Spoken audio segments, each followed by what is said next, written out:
فرشتے نے کہا کہ میں تو تمہارے پروردگار کا بھیجا ہوا یعنی فرشتہ ہوں، اور اس لیے آیا ہوں کہ تمہیں پاکیزہ لڑکا بخشوں۔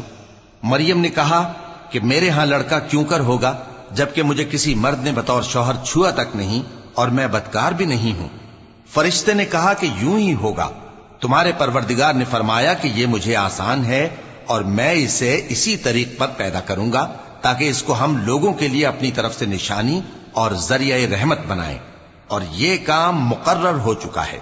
چنانچہ وہ اس بچے کے ساتھ حاملہ ہو گئیں اور اسے لے کر ایک دور جگہ چلی گئیں۔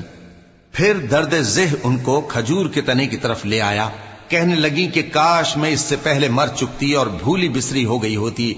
تب ان کے ٹیلے کے نیچے کی جانب سے فرشتے نے ان کو آواز دی کہ غمناک نہ ہو، تمہارے پروردگار نے تمہارے نیچے ایک چشمہ پیدا کر دیا ہے، اور کھجور کے تنے کو پکڑ کر اپنی طرف ہلاؤ، وہ تم پر تازہ عمدہ کھجوریں گرائے گا، تو کھاؤ اور پیو اور آنکھیں ٹھنڈی کرو۔